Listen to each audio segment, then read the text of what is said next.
Bonjour François, est-ce que tu peux nous expliquer ton engagement pour les élections municipales à Chamonix 2014 à côté de Xavier Chapaz? Écoute, je suis partante pour ces élections. J'avais envie de m'impliquer après une interruption de 6 ans. J'ai toujours aimé l'implication dans la vie communale. Alors pour dire, je suis chamonniarde, native de Chamonix, bien entendu, et j'ai vu Chamonix évoluer depuis ma naissance, depuis ma jeunesse, euh, à- sur deux points de vue. Matériellement et mentalement, je dirais. Matériellement, je peux dire que Chamonix s'est embelli quand même depuis 30 ans. Il y a eu beaucoup de choses de faites. Ça, c'est indéniable, mais je pense qu'il faut continuer sur cette voie, hein. Il y a encore beaucoup de choses à faire. Mentalement, Chamonix a beaucoup changé, même depuis 20 ans. On constate tous que les strates de population ont changé. Les natifs de Chamonix, comme moi, avec 5 générations au cimetière, nous devenons minoritaires. Et ça, il faut absolument en tenir compte, hein. Il y a de nombreux étrangers qui se sont installés à Chamonix, qui travaillent, qui ont fait leur vie, qui ont mis leurs enfants à l'école. Ces enfants maintenant parlent très bien français, sont très bien intégrés. Donc ils se sont installés durablement à nos côtés. Et pour moi, ça c'est important. On n'en a pas suffisamment tenu compte précédemment, hein. De la même façon, on a eu beaucoup de jeunes chamoniards qui sont partis. Et puis qui sont partis à l'étranger, ils y ont acquis des connaissances culturelles, niveau culturel, ça les a changés un peu, et ils sont revenus s'installer ici. On en connaît tous un certain nombre. Certains se sont mariés avec des étrangers ici. Bon, moi je suis typiquement un quartier, ma voisine est d'origine suédoise, derrière il est japonais, et à côté ils sont italiens, et tout, bon, tout ça c'est, on vit les uns à côté des autres déjà depuis très longtemps, depuis 20 ans, hein. Donc voilà, moi je pense qu'il faut absolument se dire que c'est la réalité chamonniarde maintenant. La réalité chamonniarde n'est plus sociologiquement celle d'il y a 40 ans, même 20 ans, hein. Nous sommes une communauté, hein, faite à la fois de chamoniards de souche, hein, qui sont fiers de leur vallée, dont je fais partie, je revendique, hein, je suis partie prenante. Je suis très impliquée dans différentes associations de la vallée qui préservent le patrimoine, donc je suis très attachée à l'histoire, et ça tout le monde le sait, je pense, les gens qui me connaissent bien. Mais il y a également une population importante de Français, enfin Français, je ne vais pas opposer les Français avec les Chamoniards, attention, de personnes qui sont venues s'installer ici, qui venaient d'ailleurs, qui souvent aiment Chamonix encore plus que certains Chamoniards, et puis je le disais, donc d'étrangers qui sont venus apporter leur patrimoine culturel, leur vécu, leur expérience ailleurs. Et mon idée, c'est que tout ça ne peut que nous enrichir, quoi. Donc la réalité chamoniarde, c'est ça, et c'est un enrichissement pour nous. Donc il faut savoir accepter toutes ces diversités, ça c'est indéniable. Donc à notre avis, je dis notre avis, parce que dans le groupe que nous formons, nous sommes plusieurs à le penser, hein, c'est de cette richesse qu'on va pouvoir fabriquer, bâtir le Chamonix de demain. Ça va être un Chamonix multiculturel, on le sait. Euh, Moi, je pense que le chamoniard, c'est celui qui... Définir un chamoniard, c'est celui qui apporte sa contribution à la communauté chamoniarde, quel qu'il soit, hein. Donc, nous devons absolument nous parler les uns avec les autres et non pas nous faire la guerre. C'est fini de dire l'invasion anglaise. Je pense qu'il y a eu des gens, effectivement, qui... Il y aura toujours des gens qui viennent, qui prennent et qui n'apportent rien, hein. Ils viennent uniquement, n'ayant pas peur des mots, faire de l'argent et ils repartent. Ils n'apportent rien à la communauté. Mais il y en a quand même qui savent donner et qui ont envie de donner. Donc sachons leur tendre la main. Voilà, donc mon application de partir derrière Xavier Chapaz, parce que nous sommes amis de longue date, nous discutons et refaisons le monde régulièrement chaque fois que nous nous voyons depuis des années, alors que je ne pensais absolument pas me réimpliquer dans une liste électorale. J'avais fait un petit peu une croix là-dessus il y a 6 ans. Mais il m'a redonné cette envie de travailler avec surtout un groupe d'amis, de gens avec qui nous avons les mêmes valeurs, exactement les mêmes valeurs. C'est-à-dire personne n'a d'ego surdimensionné, nous sommes tous égaux les uns aux autres, on essaye tous de s'apporter quelque chose et c'est une ambiance que j'apprécie beaucoup. Alors en ce qui concerne les projets de notre liste, je ne vais pas vous faire Donc, un listing exhaustif, on en parlera plus tard, mais effectivement, nous avons déjà des projets. Nous ne sommes pas partis uniquement une bande de copains qui aiment bien se retrouver. Sinon, on aurait créé une petite assoce d'amis. On a des projets. Nous, notre vision, elle est à relativement long terme sur Chamonix.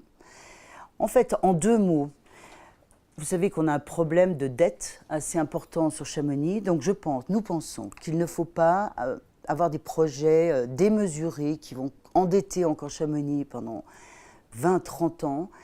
Nous, notre vision, ça serait davantage de réhabiliter l'existant. Moi, je pense à l'hôtel Coutet, je pense à la caserne des pompiers. Il y a eu un projet qui est très intéressant sur la caserne des pompiers. Pourquoi refaire du neuf qui coûte très très cher alors qu'on peut réhabiliter l'ancien de façon très belle, mais tout en étant assez moderne, hein. J'ai vu effectivement la maison de la musique, là. C'est effectivement à la fois surprenant et tout. Donc, je ne suis pas du style de refaire Chamonix en vieille station suisse ou autrichienne, hein, comme autrefois. C'est pas Chamonix, ça. Donc, au niveau économique, c'est un peu mon dada, étant prof d'économie, je pense que pour faire vivre Chamonix, le faire se développer, il y avait déjà eu un élan qui a été donné, mais pas suffisamment à mon avis. Il serait bien de faire venir des entreprises innovantes. Donc, en fait, du tertiaire, des entreprises qui feraient de la recherche, ça s'est fait dans le domaine de la montagne, donc des entreprises non polluantes, bien entendu, puisqu'on parle d'environnement. Mais donc faire venir un peu des cerveaux, des gens qui soient capables de concevoir des projets pour des entreprises maintenant à l'heure d'Internet qui seront peut-être basées à New York ou à Paris, hein. Ça peu importe. Tout ça peut créer des emplois. Créer des emplois pour les jeunes de Chamonix, parce que les jeunes de Chamonix ne sont pas tous des... il y en a beaucoup qui ont fait des études. On avait fait une petite recherche sur le nombre de jeunes qui sont diplômés, jeunes chamoniards diplômés Bac+, enfin Master 2 minimum. Et je peux vous dire qu'il y en a un certain nombre. Et quand ils veulent revenir s'installer dans la vallée, ils ont un peu de mal, quoi. Pour 3 places, peut-être dans les services de la mairie, à la Compagnie Mont-Blanc qui a engagé quelques personnes. Mais autrement, qu'est-ce qu'ils font, les jeunes diplômés de Chamonix? Donc voilà, moi, ma vision, c'était d'essayer de faire revenir des entreprises comme ça, recherche-développement ou ce genre de choses. Dans le niveau économique, environnemental, également développement durable, hein, puisque ça, c'est également un de mes chevaux de bataille.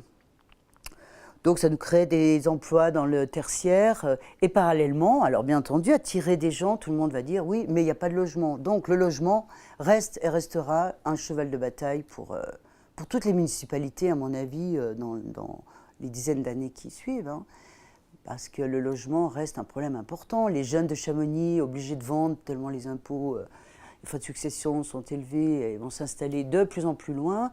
Alors on dit faire venir d'autres personnes, si les jeunes d'ici, enfin les gens d'ici sont obligés de partir. C'est le problème épineux numéro 1.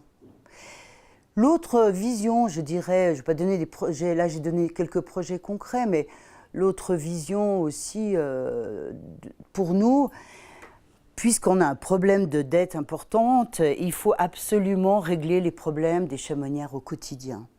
Ce qui bousille la vie des gens au quotidien, les régler. Ça peut être tellement simple. Ça s'est fait dernièrement, certaines routes ont été regoudronnées, ça a l'air de rien, mais bon, ça s'est fait, c'est bien. Ça aurait pu se faire avant. Faire des trottoirs sur toutes les routes où les gens se promènent avec des enfants, des vélos. On voit des gens passer à 130 à l'heure sur une route à 60. Donc voilà, ça c'est la qualité de vie au quotidien. En ce moment, ce que nous faisons, nous recevons beaucoup de gens qui viennent nous dire un petit peu ce qu'ils pensent. Quels sont leurs problèmes? Vous savez, leurs problèmes, ce n'est pas des problèmes métaphysiques, hein. Leurs problèmes, ce sont vraiment des problèmes de quotidien, de certains quartiers qui se sentent délaissés, je crois à juste titre, hein, pour certains. Donc ça, il faut absolument travailler là-dessus. En travaillant avec l'intercommunalité, ne pas oublier, c'est quand même l'avenir, hein, travailler ensemble, hein, toutes les communes, faire les choses ensemble, notamment pour les investissements importants. Vous voyez, un autre exemple, la patinoire. La patinoire, il ne faut pas la raser pour en refaire une autre, il faut la réhabiliter, quoi. Et elle n'est pas digne de Chamonix. Ça, c'est un projet qui va coûter peut-être assez cher, mais il faut absolument le faire, ça c'est nécessaire, hein.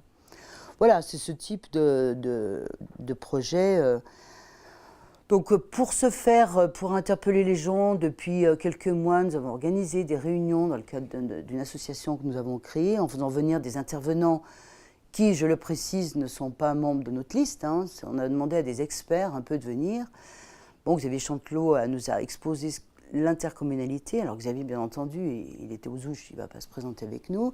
Jean-Marc Simon, qui est un expert quand même au niveau financier, nous a fait un constat financier. Il n'est également pas sur notre liste. Voilà, nous avons fait venir des gens pour leurs compétences, et on va continuer d'ailleurs. Hein. Il y a des gens très compétents sur Chamonix, et à mon avis, il faut utiliser ces compétences. Oui, donc nous formons une liste en ce moment. Nous sommes déjà un certain nombre de gens motivés, pour certains donc, qui sont venus nous voir hein, d'eux-mêmes. Donc des gens intéressants, parce que certaines personnes très compétentes, très pointues dans leur domaine. D'autres personnes compétentes également, qui l'ont prouvé déjà dans le passé, qui ont fait dans le cadre d'associations ou autres, qui ont fait avancer les choses à Chamonix. Donc des gens qui sont impliqués, ça c'est très important, des hommes, des femmes. Donc nous sommes déjà un certain nombre, prêts à partir. Bon, je ne donne pas de nom aujourd'hui, nous le ferons tous ensemble, ça sera tout de même plus intéressant. Et tous nous avons la même volonté, donc cet amour de Chamonix. Bien sûr, ça semble, tout le monde dit ça, mais ce n'est pas toujours vrai. Donc, je parlais d'ego tout à l'heure. Là, il n'y a pas d'ego, c'est vraiment faire avancer, chacun dans son domaine, Chamonix. Chacun dans son domaine, on ne peut pas être compétent en tout, ça c'est sûr, hein. C'est certain. Donc, notre but, c'est préserver quelque part Chamonix au niveau de l'environnement, au niveau environnemental, etc. Préserver notre authenticité. Alors, dans le domaine patrimonial, on dira l'authenticité, c'est vrai que Chamonix est faite de différentes périodes, de construction de différentes périodes, mais ça, c'est Chamonix. Moi, j'en suis très fière, autant des immeubles de 1930 que de tout ce qui a été fait, et je trouve que tout arrive à se marier relativement bien. C'est différent je parlais tout à l'heure de petites stations suisses très typiques, on n'a jamais rien laissé construire. Parce que notre but, nous, n'est pas d'empêcher le développement de Chamonix, bien au contraire. Notamment dans le tourisme, il y a énormément de choses à faire, il faut continuer. Notre image de marque dans le tourisme, dans le monde entier, elle est énorme, quoi, il faut le savoir. Et on ne vit pas que sur un capital de connaissances antérieures. Il y a beaucoup à faire aussi, continuer le travail qui a été fait. Il y a beaucoup à faire dans le tourisme également. Hein. Donc, le développement de Chamonix peut aussi se faire, j'ai dit réhabiliter plutôt que reconstruire. C'est-à-dire, on gère une commune comme on gère un budget d'un ménage. On ne peut pas dépenser éternellement plus que ce que l'on a. Donc, mais il faudra faire des choix, tout simplement, hein, pas partir dans tous les sens, faire des choix. Si on a un gros projet à faire pendant le mandat, ben, ça sera un gros projet, mais à côté de ça, beaucoup de choses pour améliorer la qualité de la vie des Chamoniards. Voilà. Mais c'est en aucun cas bloquer le développement de Chamonix, bien au contraire.